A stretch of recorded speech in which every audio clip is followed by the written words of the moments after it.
into one location, brought the Palestinians in through the back door when they received them, and then only allowed family members to come in very limited single file in individual cars. And there's a reason for that.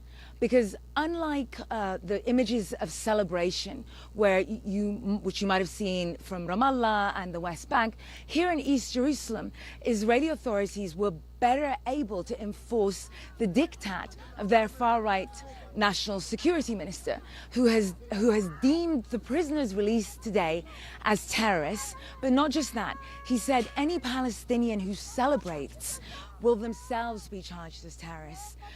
I mean, just to break that down a little bit, there is no grounds to call them terrorists, because by Israel's own reckoning, those 39 prisoners were 15 minors, 10 of whom were only charged, and 24 women, 23 were detained, not charged, and 10 of the minors were detained, not charged. So it complicates telling this story. So imagine your daughter has come home to you, and you have to hide indoors to express your joy. I want to show you this video, Wolf, of a daughter reuniting with her mother that was sent to us by the family. Take a listen.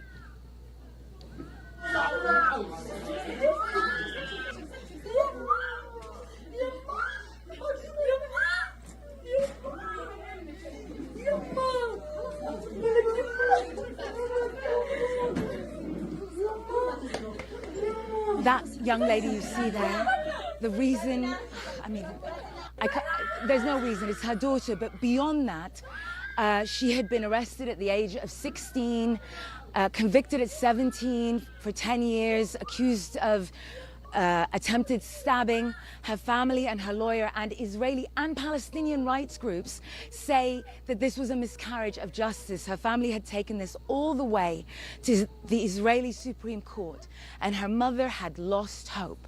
So the idea that Israel's far-right figures are demonizing Palestinian joy in this moment is part of a bigger picture, Wolf, that we have seen play out, where they're not distinguishing between Hamas and civilians, Wolf. Nima El-Bagher reporting for us from East Jerusalem. Thank you very much, Nima, for that report. Back in the United States, President Biden is speaking out on today's hostage release, which did not include any Americans. Let's go to our chief national security correspondent, Alex Marquardt. He's got more on these developments. Alex, how is the U.S. viewing the deal, at least so far?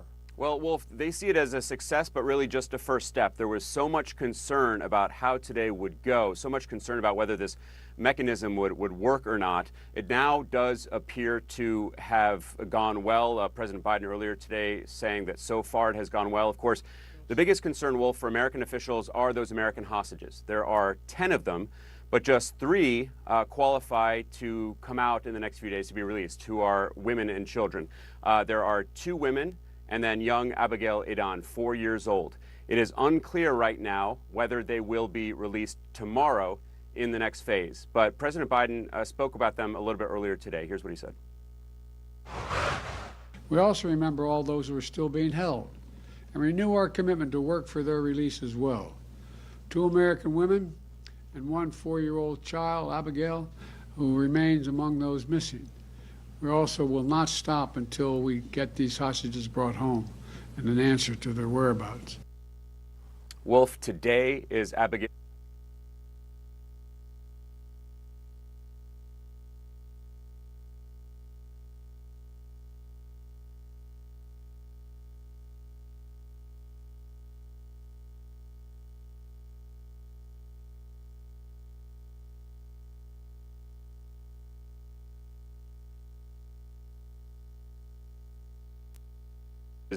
Can be released. American officials have said that there is built-in incentive in this deal in order to incentivize Hamas to release more prisoners. If they do so, they will get more of a longer pause, and we'll also see more of those Palestinians freed from Israeli prisons. Wolf. Alex Marquardt reporting for us from Washington. Thank you, Alex, very much. Just ahead, we're going to hear from a key family member who is trying to get answers about a loved one held hostage in Gaza. Stay with us. You're in the Situation Room.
While some hostage families are celebrating the return of their loved ones, others are hoping that future negotiations can bring their family members back home. Ophir Weinberg is the cousin of Itai Svirsky. Itai was visiting his parents when he was kidnapped by the terrorists on the morning of October 7th. Thanks very much, Ophir, for joining us. The picture of Itai, your cousin, 38 years old. So he's still being held hostage, you believe, right? Yes. Any indication from the Israeli government or any other sources how he's doing? We don't have any indications about his condition, only that he's there. We know his phone was located in Gaza and he wasn't found in Kibbutz Be'eri. He was visiting his parents at Kibbutz Be'eri. He was from Tel Aviv, went down there, and just so happened what happened on October 7th resulted in his being taken hostage right now. So how are you coping? How are you dealing with this? How's your family dealing with this? It's been an emotional roller coaster for us, mainly these last few days when the news on the release of the hostages started coming in.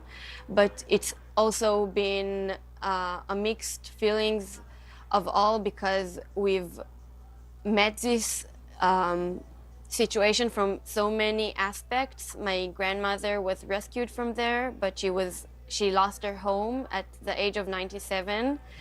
And we lost Itai's parents, my aunt, my uncle, and we also lost, not lost, but we did lost, but she was murdered, my grandmother's caregiver, Gracie.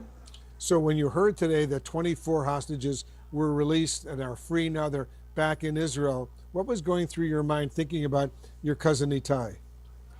Well, it gave me a little bit of hope, because this is the first step of releasing all the hostages, but it's also unfortunately not enough. It's not even a little bit out of the 240 that are being held there, and it's scared me a little bit that he will be forgotten because of this first deal that is coming, and it's only including 50 people out of 240. If the first 4 days there's supposed to be 50 hostages released, and you notice today, of course, that those released today were either women, mostly elderly women, or little children, not a 38-year-old man. Yeah, but if we will continue acting and pressuring the parties involved, I know that he can come back home. This is the first deal out of some that will be that will get him released. So are you still hopeful that he eventually will be freed? Yes, I am. And is the Israeli government, from your perspective, doing everything possible? Are they doing whatever needs to be done to get all the hostages home? I think that they are doing a good job partly, but not a perfect one, because if it was perfect, he would be here by now. But I think that they are doing their best, and we just need to proceed everything that we are doing right now, pressuring every party is involved. I am so thankful for the help of the United States. It's been a true source of comfort for us, for our family and the families of the hostages. And we just need to keep on doing what we're doing right now. So you're showing us Itai, your cousin, Ophir. Tell us a little bit, what do you want our viewers who are watching to know about Itai? Well, the main thing that Itai is a man of peace, of love, of people. He loves talking hours about life. He really has a special connections with kids and elderly, so I know that wherever he is right now, he helps and aids the others around him, and that comforts me a little bit. His nephews are really, really missing him. He has 3 of them, and he's just the kindest person I know. His all the life are devoted to helping others. He works as a mental coach, study philosophy and psychology at Tel Aviv University. He's a really special man. He sounds like a very special man, and I hope you and your family will be reunited with Itai soon. Thank you very much, Ophir, for coming in. Thank you. Sharing some thoughts. All right, we're going to continue to watch what's going on. We're going to take you inside Gaza, where many civilians are breathing a sigh of relief on this, the first day of the temporary truce. Stay with us. You're in the Situation Room.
Let's get back to the breaking news here in Israel. 24 hostages finally freed by Hamas as more than 200 remain in captivity in Gaza. CNN's Oren Lieberman is joining us now. He's also here in Tel Aviv with us. Oren, you're outside one of the medical centers where hostages arrived earlier in the day. Tell our viewers what you're seeing.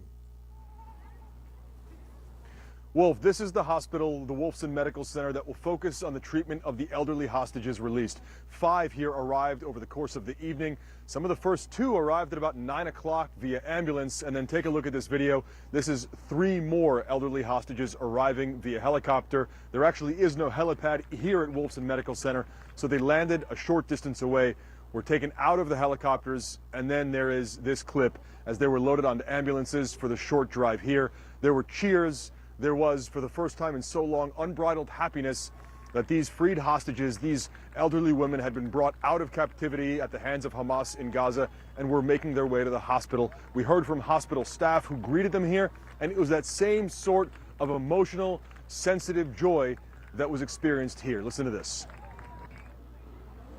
I think that there was no one in the room that could hold his feelings and stop crying, because it was a very emotional and exciting event. They met their families and they met a very professional team here that was very good prepared to receive those hostages. One of the critical first parts of the recovery here is, of course, the meeting of the families. The hospital has set up a special wing here for the treatment of the 5 elderly, now freed hostages who are now here, as well as their families. They immediately began to get medical checkups, but it will go beyond simply a physical checkup. It will be a mental checkup as well, with psychologists and other professionals to help them in their recovery. The hospital also ready not only for these 5 who are here and will stay as long as they need to, but fully aware that as this process continues to play out, there might be more hostages who arrive here, and they've made sure the teams and the staff are as professional, as ready as they can be for the possibility that there will be more who come to Wolfson Medical Center over the course of the next few days. Oren, what are you learning about tomorrow's expected hostage release? Wolf, this process that we saw play out over the course of the last 18 or 20 hours or so is what we expect to see if all goes well. Again, Israel has confirmed it received the names of the hostages who are part of tomorrow's release from Gaza. Once again, women and children, and it should be right around the same number we saw released today, so right around 13, and the process will play out again. First, of course, the truce itself has to hold, and the pause in fighting that we've seen hold since just after 7 o'clock this morning needs to remain in place. Humanitarian aid will once again flow in, and then sometime around 4 in the afternoon, the transfer of hostages from Hamas to the Red Cross across the Rafah border if they take the same route, perhaps another border crossing if they take a different route, then to through Egypt into Israel, and then the same sort of process of medical evaluations as quickly as possible at the Hatzarim Air Base in southern Israel, and then getting them to the necessary hospitals. Here is where they're treating the elderly. Schneider Hospital is where they're treating the children. There's also a designated hospital to treat the foreign nationals if more of those are released. The goal here is to get them medical checkups and, of course, Wolf, to get them into the hands of their families as quickly as possible. Yeah, let's hope that happens quickly, very quickly indeed. Oren Lieberman, thank you very, very much. Oren Lieberman here in Tel Aviv. Let's get some analysis right now from Barak Ravid. He's a political and foreign policy reporter for Axios, knows this story well. Barak, thanks very much for joining us. Today's hostage release seemed to go according to plan. How confident are you, Barak, that our Israeli officials, and I know you're speaking to high-level Israeli officials all the time, how confident are you that how confident are the Israeli officials that this deal will remain on track until all 50 remaining hostages are released?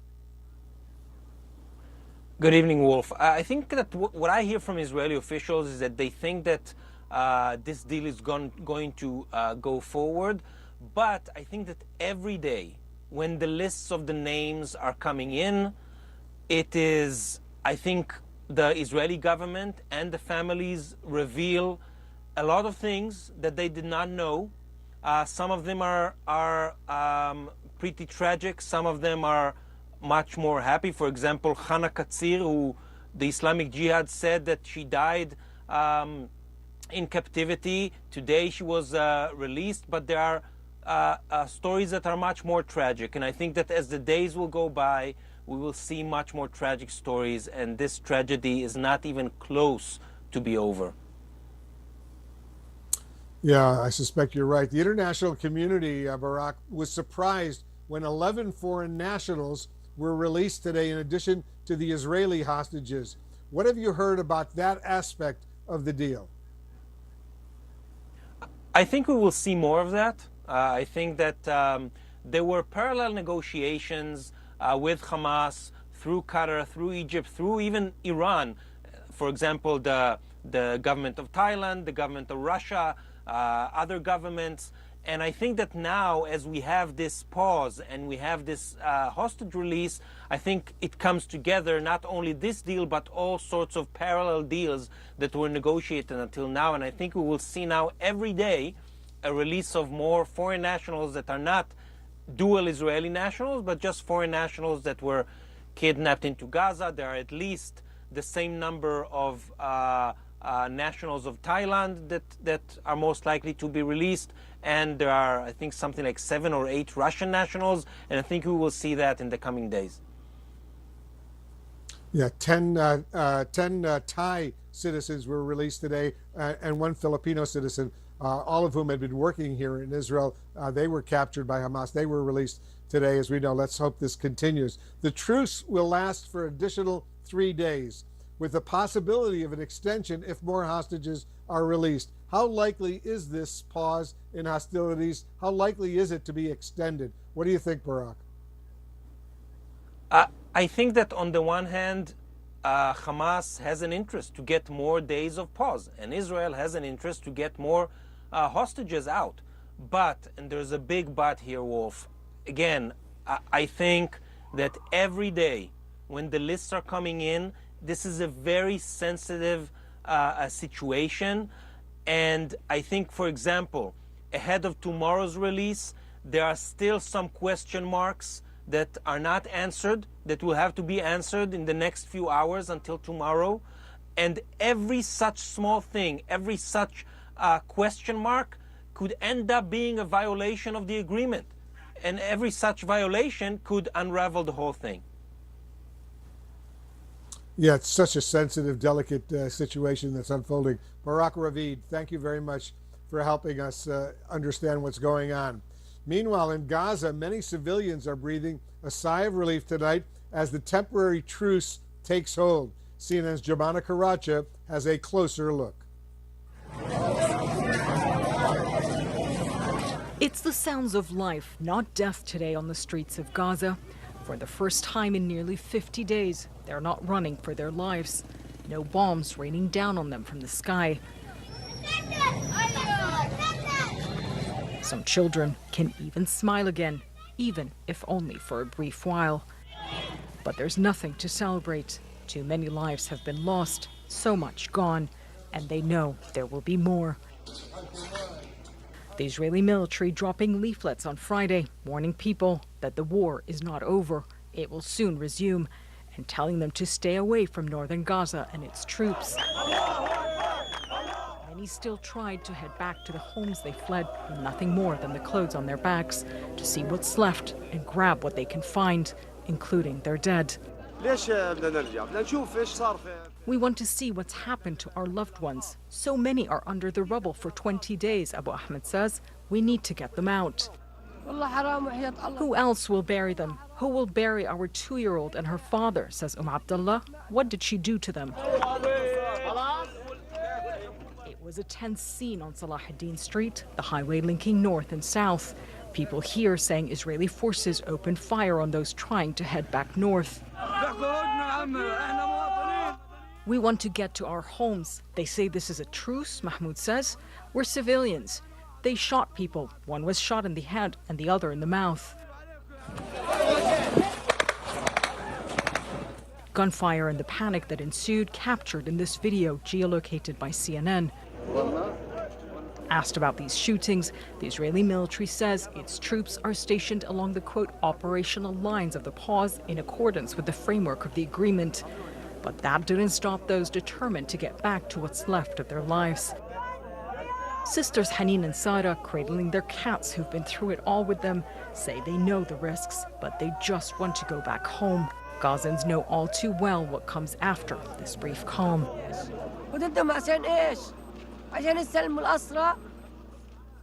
What's this truce for? To hand over the hostages? What happens after they hand them over? What happens to us? Abdullah asks. We feel like we are dead, she says. They hope it doesn't all start again, but all they can do now is prepare for a cruel winter ahead. Jumana Karachi, CNN, London. And thanks to CNN's Jumana Karachi for that report. There's more news we're following just ahead. For some families, today puts an end to 49 days of hell. But for many, their loved ones remain hostage. I'll speak to them about what this day has been like.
I'm Wolf Blitzer in Tel Aviv. We're tracking all the latest developments in the release of the first, some 13 Israeli hostages held by Hamas and brought back here to Israel earlier today. CNN's Jim Acosta is joining our coverage from Washington right now. Jim, I know you're about to speak with a key expert on hostage negotiations. That's right, Wolf. Thanks very much. Israeli officials are expressing concern about the difficult road ahead to implementing this hostage agreement. To help us better understand the possible pitfalls ahead, we have Christopher O'Leary, the former director of hostage recovery for the FBI. Christopher, thank you very much for being with us. We appreciate it. Do you see this agreement holding so that all 50 hostages are freed? I think it's likely, but you can't overstate the fragility of it. There's multiple entities. Hamas does not control all of Gaza the way they would like to keep this in place. There's the component of Palestinian Islamic Jihad, which is much further down the Islamist jihadi spectrum than Hamas is. They've broken truces in the past, and that would be a real concern. And then there's the matter of the Arab Street. It's very emotional in Gaza and the West Bank right now. And one only has to look back, a decade plus ago. The Arab Spring was caused by a fruit stand protester who was protesting the Tunisian government and lit himself on fire. That erupted across the Middle East. Right. There's no way to predict how this is going to play out, absolutely. And Israel says they negotiated this deal to incentivize Hamas to want to extend it. Do you see this truce as likely to go beyond the agreed upon 4 days? I think there's a high likelihood it will go past the 4 days. For near term, it's in the interest of Hamas to buy a little time, to refit, regroup, shore up their defenses, buy some sympathy from the international community, and change the narrative on who's the monster and who's the victim in this. I think it plays into their favor. And it also plays into Israel's favor short term as well, to get as many hostages out while they can. But long term, neither group wants to keep this going, beyond, a week or two. Israel needs to defeat Hamas militarily, and Hamas needs to buy a lot more time than a couple of weeks to survive this. And Christopher, the hostages are obviously leverage for Hamas. So how does Israel negotiate for the release of more hostages while at the same time continuing to fight this war? Well, I think you need parallel tracks. The negotiations will continue for different batches. I do firmly believe that the Qataris will stay deeply involved. The United States will continue to partner with Israel and and Qatar to try to negotiate as many releases as we can over time. But you also need to plan for tactical recoveries. Some of the hostages, like the IDF soldiers, will be held for a long time unless pressure is put on Hamas militarily, unless special operations forces and counterterrorism forces are allowed to proceed the way they're supposed to locate and recover the hostages. And Christopher, what are these released hostages going through right now, do you think? So first, as you've covered, they're going to get a medical screening to make sure that they're physically fit, and those issues will be addressed very quickly. And Israel is prepared to do that. These events are well rehearsed. But then also psychologically, they'll have a team of experts there to support the victims and their families as they go through this transition. And the next step, for those who are ready and able, they'll be debriefed by intelligence professionals to try to glean as much information about the hostages that remain in captivity, about the captors who are holding them, locations, conditions of their confine, any little piece of information that corroborates previously known intelligence or starts a new line of collection to really move the picture forward. And then lastly, I will say there's also teams of FBI agents and other law enforcement professionals from other countries because these were crimes against Americans for hostage taking, terrorism, and murder of Americans. So we will look to bring charges against members of Hamas in the future. All right, it's a long road ahead for all of these families of the hostages. Christopher O'Leary, thank you very much for your time. We really appreciate it. Good to be with you. Coming up, while today is a moment of celebration for some families, it's continued anguish for many others as their loved ones remain in captivity. We'll have that part of the story next.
While some families are reuniting with their loved ones right now here in Israel, I spoke to some earlier today who remain in a torturous state of limbo.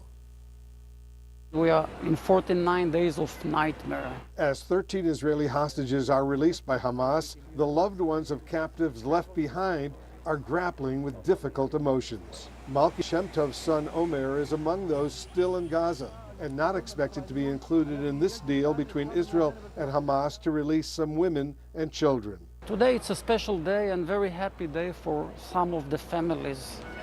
And of course, we are very happy for them. But we wish Omer was maybe 18, so he could be maybe on the list. Omer is 21 years old. Omer is 21 years old, so he is not part of this releasing. That pain shared by Meirav Leshem Gonen, who says she was told her daughter Romi would not be in this first group. On one hand, I'm very happy for the one that will return. On the other hand, you know, probably my daughter will not be, it's not today for sure, but I'm not sure for the next day, but it's a very harsh game. Now she waits for tomorrow's expected release of hostages and the next days and the next. Imagining she will not, it's impossible. It's impossible to live like that from day to day. She's the glue, she's the light, she's in the middle, she's considered the most beautiful kid in the family. And we miss her because her energy is missing in the family. They met about 20 years ago. Moran Tayar knows the harsh reality that her nephew Yagev may remain hostage even if his wife Rimon is eventually freed. It's very difficult to hear that probably they won't be in that list. So we still have hope, at least that Rimon, but we are not sure. It's really confusing and really frustrating and painful for us. The uncertainty hangs over these families. What are the steps? When do we meet them? And this is something which I don't know yet. It's a long, long, long 50 days. But these families still hold out hope, advocating for more releases. There is still a chance and obligation of all the international community and the Israeli government to bring them back home. If not this time, it should be very, very close to this time. And imagining the day they are the ones reunited with their loved ones. I feel she's strong and she's alive. I think the first thing that I will tell her is, I love you. I think she will just, you know, she will run to me because I know our connection is so strong. And I know she will come and just tell me, Mother, just hug me. Coming up, after more than 6 weeks held hostage, 24 civilian hostages are free tonight. What we're learning about who they are and who remains in captivity. More of our special coverage coming up next.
Happening now, breaking news, dramatic developments here in the Middle East.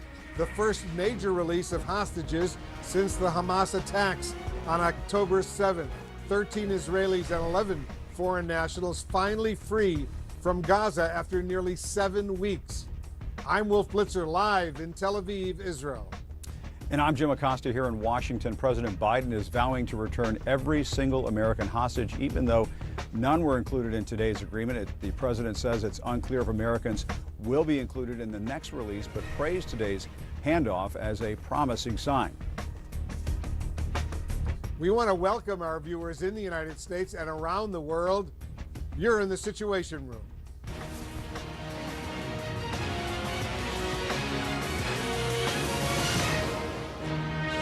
This is CNN Breaking News. The breaking news this hour, an outpouring of emotion here in Israel as Hamas releases 24 hostages kidnapped back on October 7th. CNN's Matthew Chance has details, including a closer look at the video Hamas released of the hostage handoff inside Gaza. They kidnapped and killed, but now Hamas is showing its gunmen releasing Israelis in Gaza. For many, these are disturbing scenes. 9-year-old Ohad Munda being embraced as he's set free. An old woman being carried by a masked man as Palestinians cheer. After 49 long days of captivity in Gaza, aid workers from the Red Cross drive them through the border into Egypt and to freedom.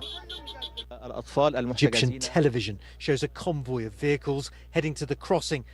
Then the hostages, including 10 Thais, a Filipino, and the 13 Israeli women and children, disembarking for checks. The Israeli military posted this grainy video of the moment they all finally re-entered the country. A step, says the Israeli Prime Minister, towards bringing all hostages home. We have just completed the return of the first of our hostages, children, their mothers, and additional women. Each one of them is a whole world. But I emphasize to you, the families, and to you, citizens of Israel, we are committed to return all our hostages. Most of the hostages released in this first group under the temporary truce were taken from Nir Oz, one of the small Israeli communities near Gaza ravaged by Hamas on October the 7th. At least 38 people there were killed and more than 70 abducted. People like Danielle Aloni and her 5-year-old daughter Emilia, both freed in this latest release, but the relatives they were visiting when Hamas attacked remain unaccounted for as hostages. Behind every release, a poignant reminder of those left behind. Like the family of Omri Almog, his brother-in-law and niece killed, his sister and her 3 children still hostages.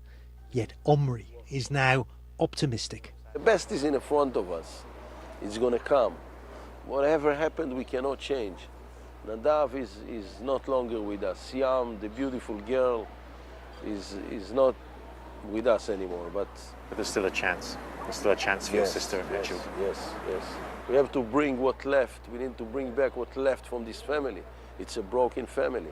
A broken family in a country of shattered lives. And Matthew Chance is joining me live here in Tel Aviv right now. So first of all, Matthew, what do we know about what is expected to happen tomorrow?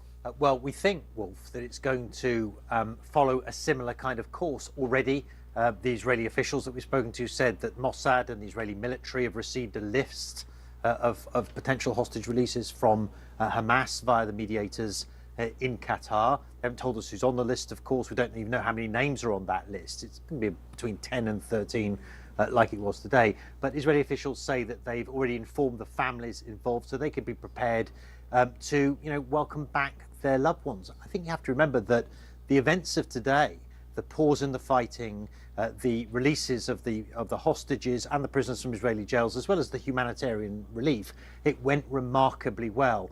And so I think the hope is that that can be repeated again and again. Let's hope it does get repeated and these hostages are able to come home. Matthew, thank you very much. Matthew Chance reporting. I want to go to CNN's Oren Lieberman right now. He's over at the Wolfson Medical Center here in Tel Aviv. Oren, I know you're at this hospital where hostages have arrived. Update our viewers. What did you actually see?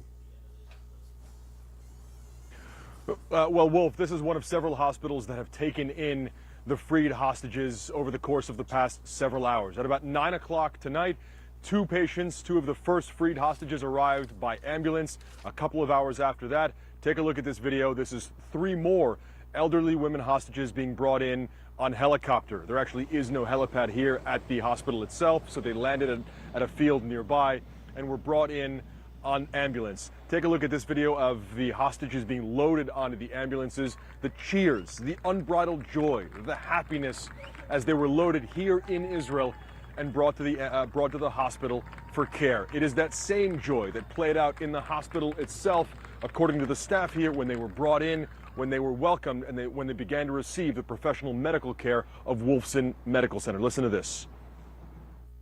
I think that there was no one in the room that could hold his feelings and stop crying, because it was a very emotional and exciting event.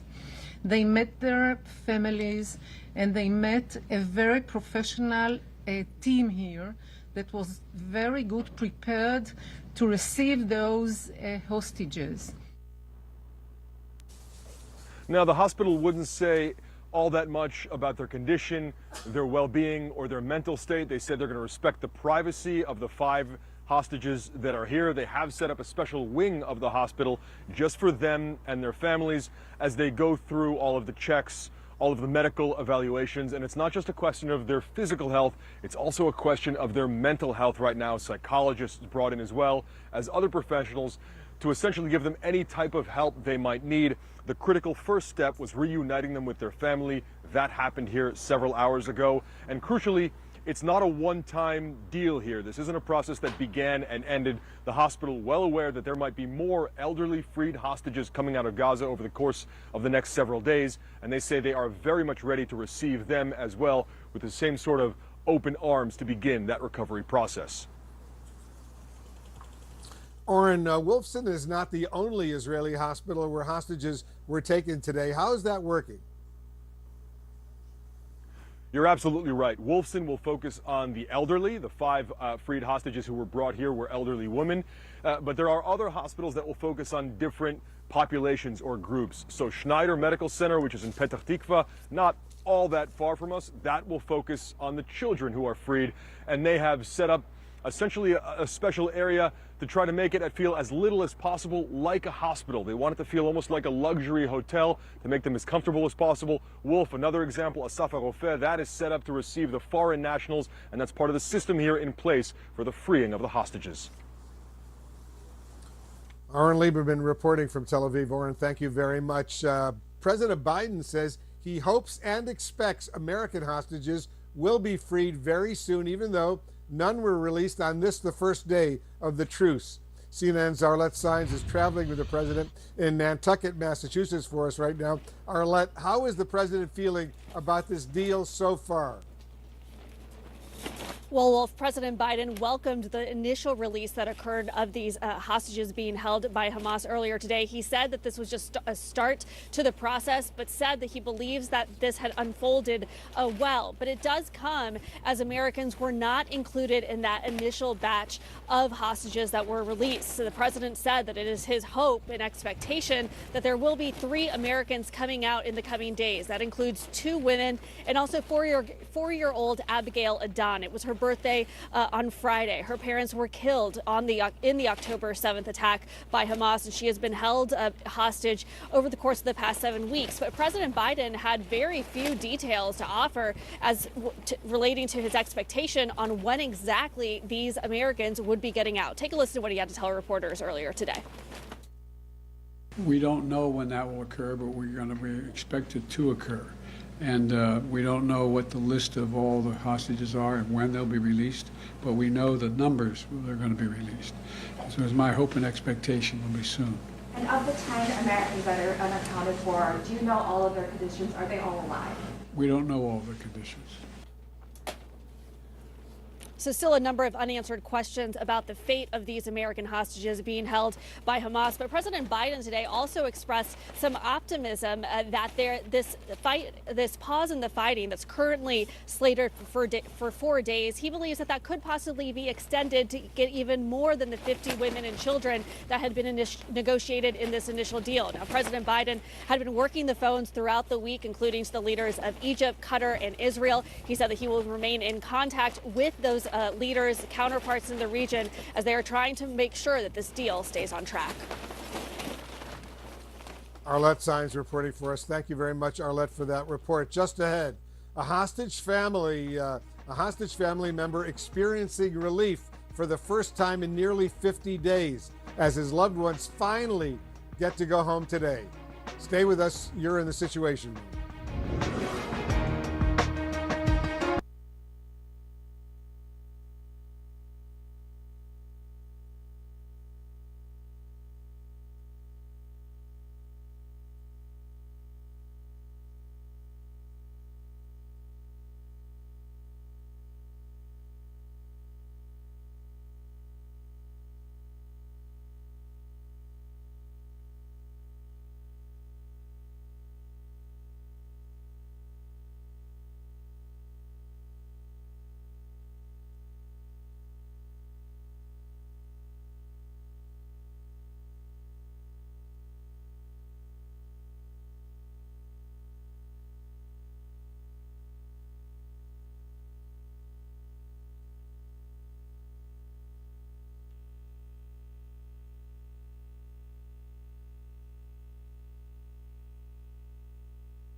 One family member getting some good news as 3 loved ones are among those released today as part of the hostage release agreement.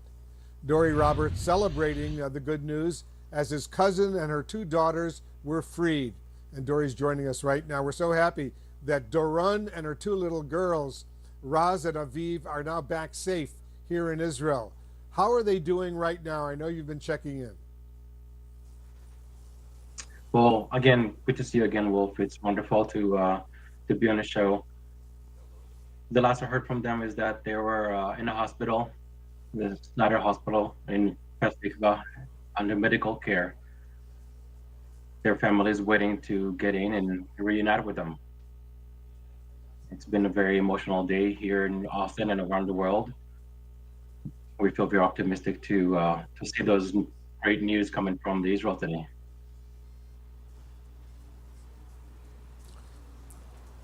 Obviously, it's a very, very happy moment for you. What are you most looking forward to hearing when you actually get to see them and touch them and have a sense of how this is all unfolding?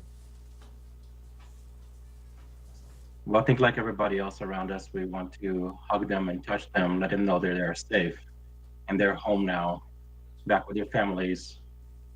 We want to assure them that something like that will never happen again, and they're safe, and hope that their life can go back to what it was before October 7th. What worries you most about how this all unfolded and what to expect in the immediate period ahead?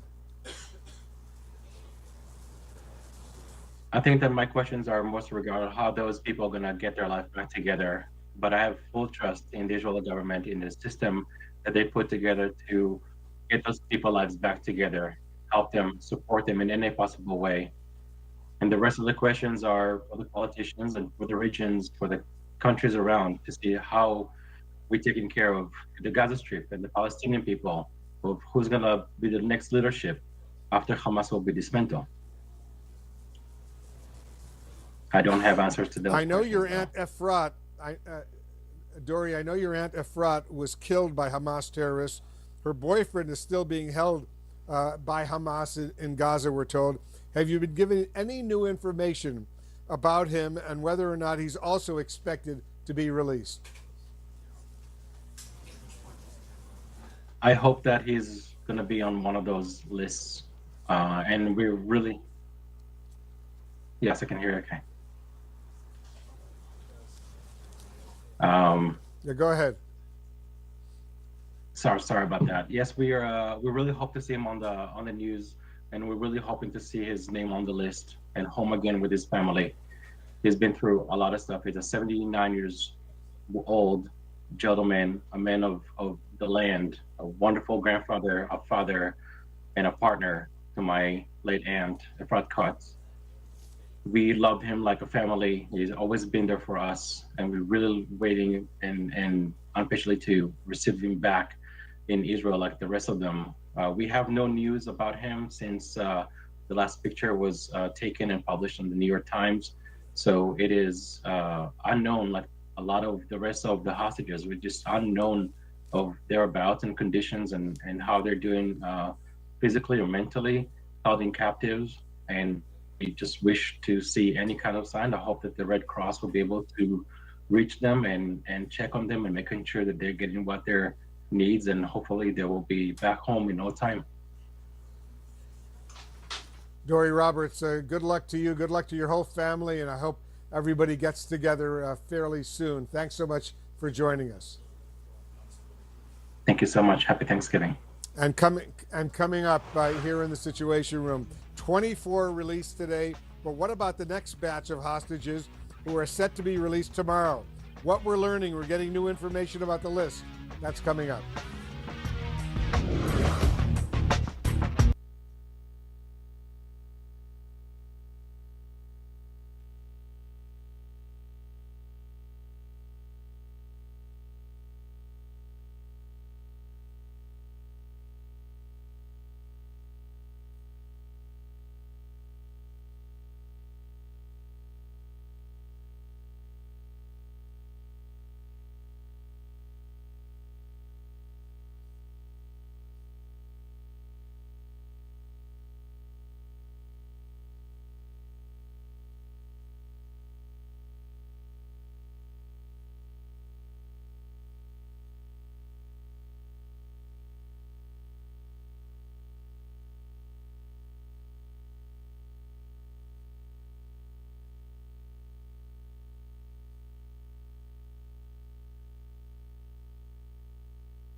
After 49 days in captivity, the first group of hostages held by Hamas are now back here in Israel and receiving very important, critically important medical treatment. CNN's chief international correspondent Clarissa Ward is with me here in Tel Aviv. Clarissa, you were outside this main children's hospital in Petah Tikva outside of Tel Aviv when you saw all of this begin to unfold. Describe a little bit of what you saw. So there were 3 families who were taken in at that hospital. 3 of them children, 4 of them children, 3 of them mothers, 1 grandmother. The children 2 years old, 4 years old, 9 years old. The 9-year-old had actually marked his 9th birthday in captivity. And I think for that reason, you really saw the hospital went above and beyond to try to protect their privacy. When they got off that chopper, there were screens put up so that you couldn't actually see or identify them. We heard from the hospital staff that they had eaten dinner together for the first time, and now begins sort of the hard part, if you will, the trauma, the unpacking of the experience that they've had. One thing that was interesting, though, Wolf, was how many people had gathered to watch the scene, this homecoming. In person. You know, our cameras were obviously focused on the helicopters, but behind the cameras, there were lots of people who, some of them brought their children even to witness this kind of historic moment. It was emotional, it was somber, but also hopeful and excited. We spoke to one woman who was an ER nurse from a nearby hospital. She had been on shift on October 7th treating some of the wounded, and she said something kind of beautiful that stayed with us, where she said, this is just a drop of joy in a sea of sadness, and it probably doesn't change things in terms of there will be more sadness to come, more bloodshed to come, but this drop of joy, I needed to come and see it for myself. And I think that kind of encapsulates what the mood was like for all those people who had gathered outside the hospital to witness that moment, as we saw not 1 but 2 helicopters coming in carrying those now free hostages. Especially you see those little kids. All of a sudden, the mood here in Israel changes overnight from people being very sad and depressed. All of a sudden, they see these kids and their parents, in certain cases, showing up, and that's a pretty happy moment. It's a happy moment and hopefully portends more happy moments, but I think underlying that as well, there's a kind of grim realization, first of all, what these children have been through,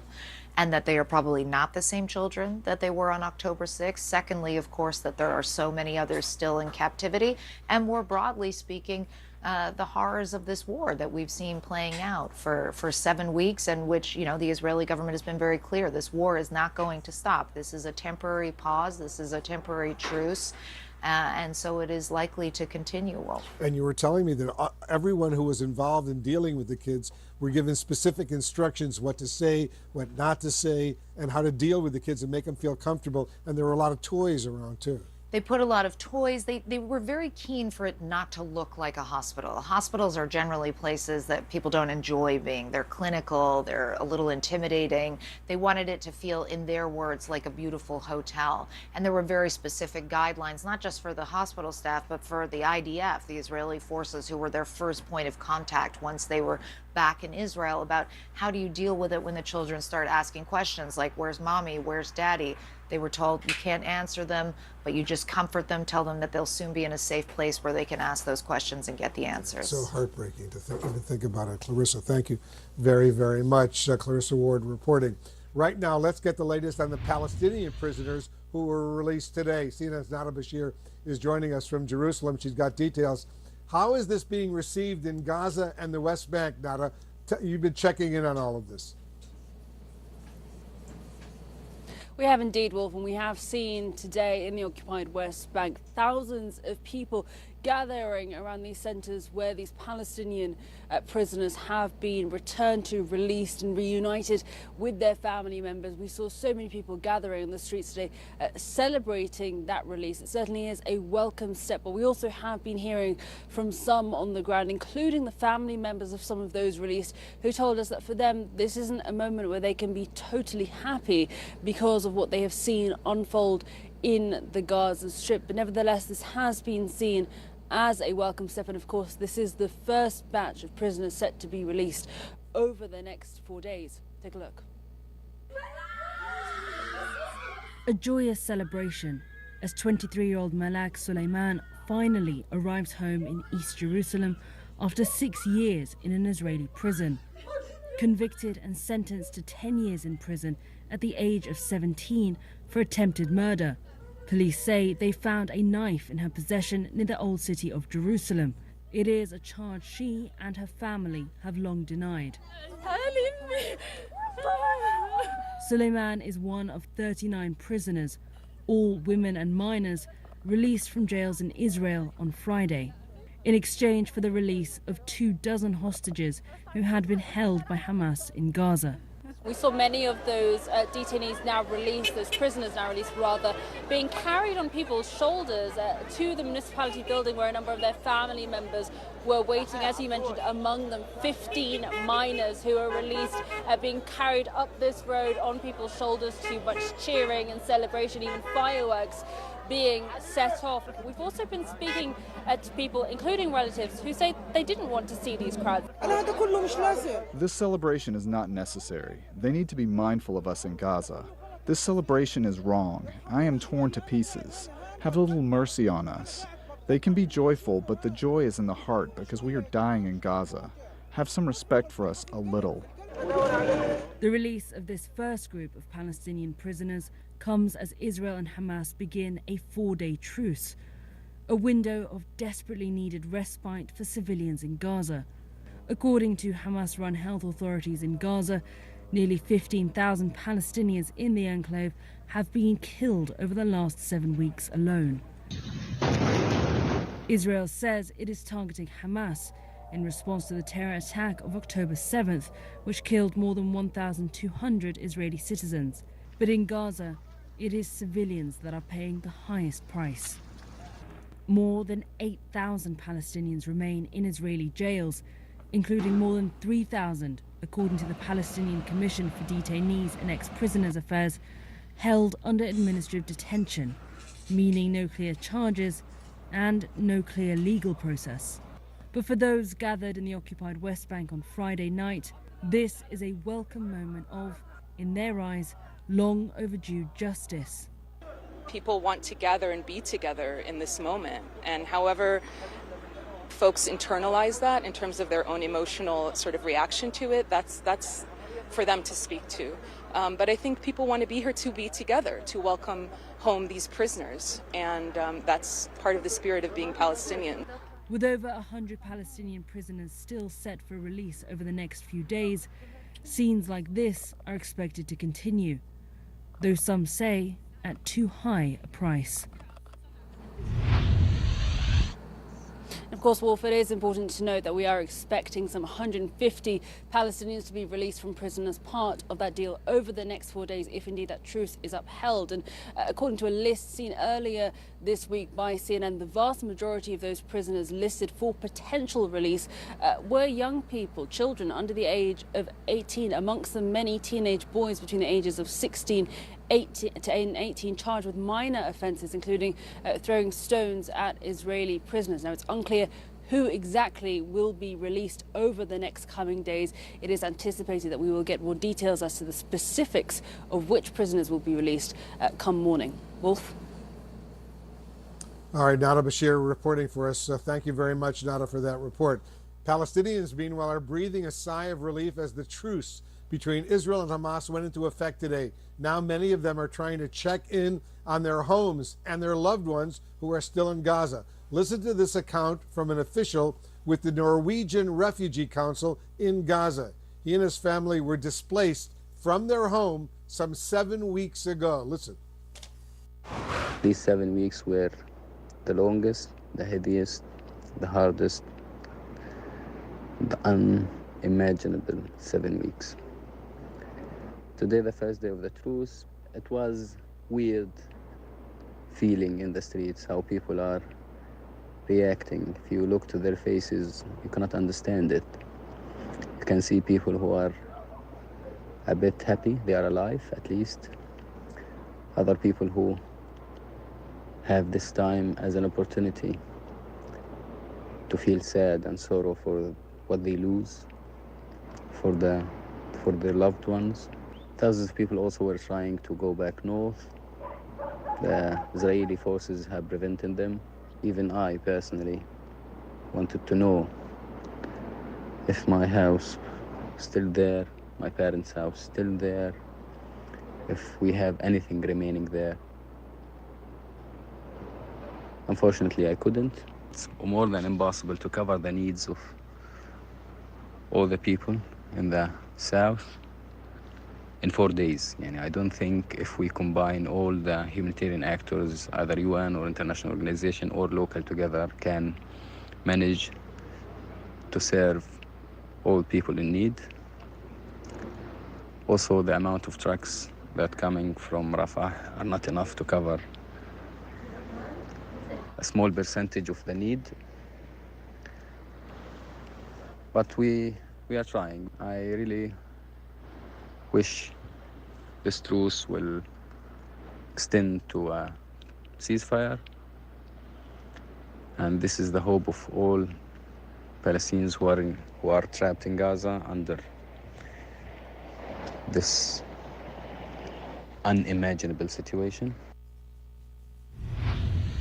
All right, let's discuss what's going on with Omar Shaker of the Human Rights Watch organization. Omar, thank you so much for joining us. First, your biggest takeaway from today's initial hostage release. Look, this is a ray of lightness among weeks of darkness. I mean, you have a situation, of course, where hostages, as you discussed on your program, have been held for weeks away from their family. You have Yafa Adar, whose daughter we interviewed, who is in need of medication, uses a walker. People that really needed to be out in custody. In Gaza, you have an entire civilian population that for more than 6 weeks have been struggling to survive. Whether they survived or not was more a product of luck than anything else. You have a reality where many have been without food, medicine, water for days, and have been really struggling to have the basic necessities of life. So for many of them, it's a chance to check on their homes, on their loved ones. You have Palestinian prisoners who have been, in many cases, in detention, for years. Women, children who have the chance to be reunited with their family. It's a glimmer of hope, but much more is needed to address the really serious concerns for civilians that we continue to have in Israel-Palestine. As you know, Omar, this truce has the potential to be extended if Hamas releases more hostages. What are you hearing about how likely that is? Look, I think it's difficult to predict. These are very fragile agreements. We've seen in previous hostilities that, even small misunderstandings can sometimes lead to them not going through with it. I think this deal, though, has been offered. It has been on the table, I think, for some time, the parameters of which were, a pause in fighting, release of some Palestinian prisoners, release of hostages. It took a while for the Israeli government to agree to that arrangement. But I think once these things are started, it can develop a momentum. But let's be clear that, human beings are not bargaining chips, whether they be hostages that are being held by Hamas authorities, whether it be Palestinians whose basic need for aid and chance to survive and homes being not demolished are contingent on other actions. We need to address these core issues today. Ceasefire or not, unlawful attacks should stop. Hostages should be released. Aid should be allowed in. Unlawfully detained Palestinians should be released. But the reality here is that we have this current arrangement, and the best hope we can have is that there continues to be progress made on these issues, because it's very untenable situation on the ground. As you know, 39 Palestinian detainees were released from Israeli prisons in exchange for a group of hostages held by Hamas. What can you tell us about these women and children and the significance of all of this? What I can tell you is that the Israeli government has been systematically arresting Palestinians for more than half a century. You have a reality now where you have dual legal regimes in place in the West Bank, where Jewish Israelis and Palestinians who might live across the street are governed under different legal systems. You have more than 2,000 Palestinians who are being held in administrative detention without trial or charge based on secret information. That is a status that isn't used against Jewish Israelis. Mistreatment and torture is routine. Since 2001, the Israeli human rights group Bakati has noted 1,400 complaints of torture, including shackling, sleep deprivation, exposure to extreme temperatures. 3 investigations resulted, 0 indictments. You have a situation in which young children are routinely detained at night. There are statistics, and our research shows they're routinely abused in detention. They're interrogated without their parents present. Many accept pleas, even for charges that, on paper are extreme, to avoid longer sentences and mistreatment. So we have a really serious issue of systematic mistreatment, arbitrary arrest, and this has been going on for decades. So much of the Palestinian population has gone through this system, and so it's important to deal with, not as bargaining chips, but there's a need for real pressure to end these human rights abuses, which are part of Israel's apartheid against Palestinians. Omar Shakir, thank you so much for joining us. Thank you.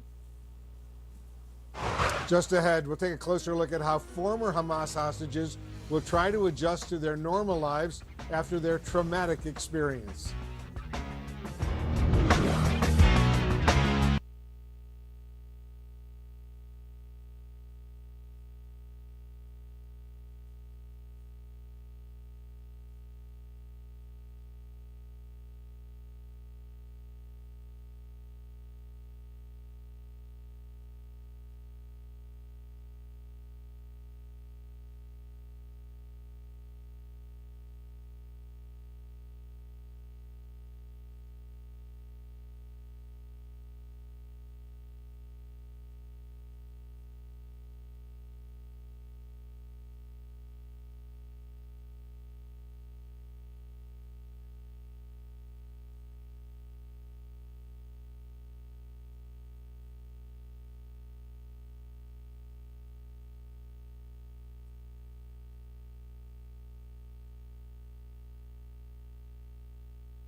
I'm Wolf Blitzer in Tel Aviv. We're tracking all the latest developments in the release of the first 13 Israeli hostages held by Hamas and brought back here to Israel today.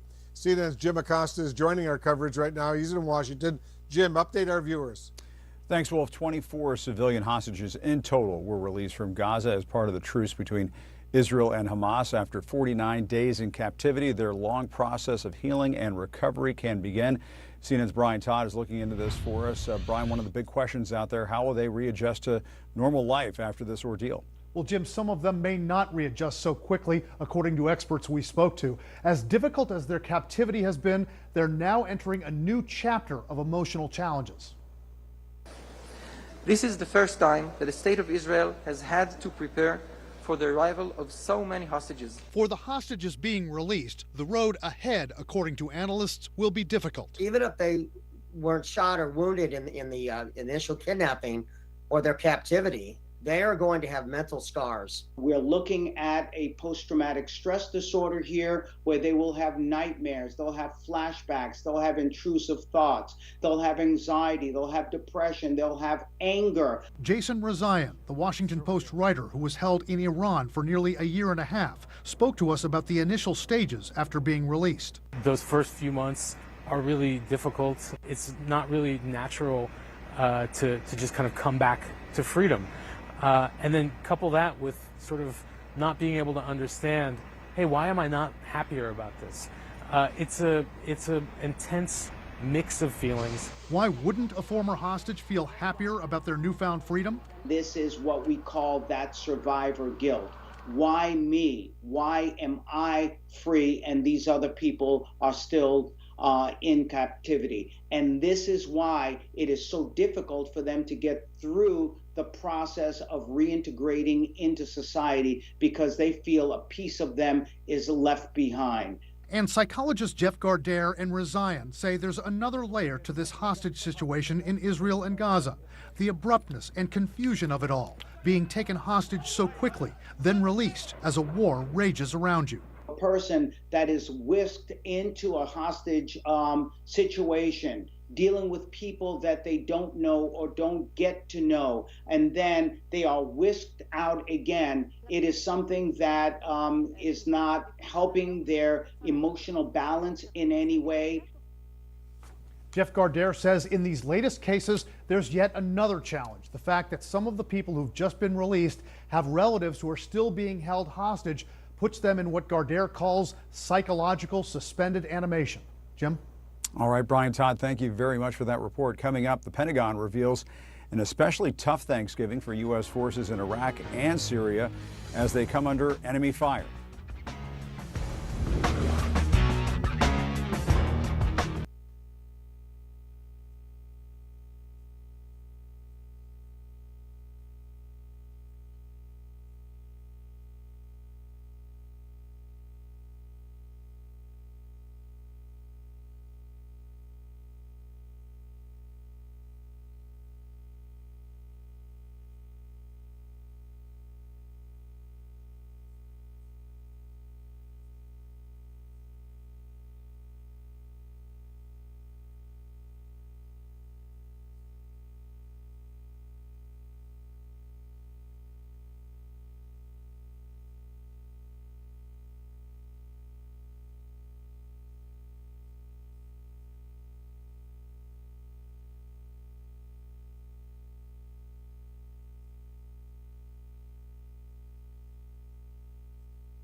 As U.S. forces in Iraq and Syria faced multiple attacks from Iran-backed militias on Thanksgiving, CNN Chief National Security Correspondent Alex Marquardt is here with the details.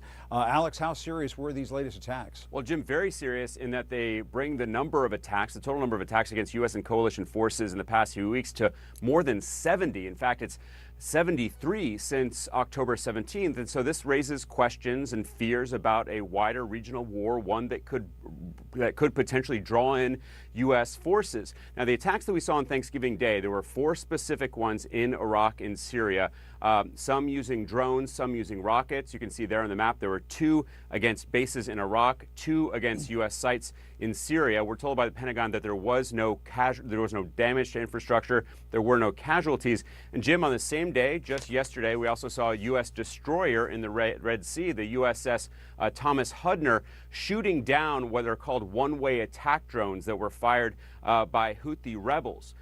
It's not clear whether the Hudner was the target, but that's down in the Red Sea. And so this really is raising questions about whether what the U.S. is doing in terms of deterrence is really working. Now, the U.S. has struck back, but only 4 times in the past few weeks. We saw the U.S. Carrying out airstrikes in Iraq earlier this week against 2 sites that are linked to an Iran-backed group. We've also seen the U.S. hit eastern Syria 3 times. The Pentagon is saying, yes, in fact, these strikes and what they're doing in terms of force posture in the region is working in terms of deterrence because the conflict has not spread wider than it currently is, Jim. All right, Alex Marquardt, thanks for keeping an eye on that. We appreciate it very much. Coming up, we'll go back to Israel, to Wolf, for live coverage of the release of hostages who are reuniting with their loved ones after a 49-day ordeal.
I'm Wolf Blitzer live in Tel Aviv. One of the hostages free today is 85-year-old Yafa Adar. She was kidnapped from her kibbutz on October 7th and seen in a video in a golf cart surrounded by Hamas terrorists in Gaza. Today she's being reunited with her family, although we don't know her current condition. We just know she's alive, and thank God for that. When I was in Israel last month, I spoke to her granddaughter about her beloved Savta being held in Gaza. This is some of what she told me. Listen to this. It's cruel, really, doing something like this to an 85-year-old woman that have done nothing wrong to anyone, you know. She's a grandmother. Everyone has a grandmother, and how can you be this detached? So everyone needs to help us shout, and pressure whoever needs to be pressured, and demand Hamas to bring all of the hostages back home. And I hope when she comes home, I'll meet her. Well, I hope so. Yeah. Thank you. Thank you very much. Thank you. We're, of course, thrilled that Yafa Adar has come home to her family, and we wish her and her family only the very best as they navigate the difficult journey ahead. And it will be difficult. We hope for a similar outcome for the other families whose loved ones are still being held in Gaza. And to our viewers, thanks very much for watching. I'm Wolf Blitzer, reporting tonight from Tel Aviv, Israel. I'll be back tomorrow, special coverage starting at noon Eastern, as we continue to await the release of another group of hostages. The Source with Caitlin Collins, who's also live here in Tel Aviv, starts right now.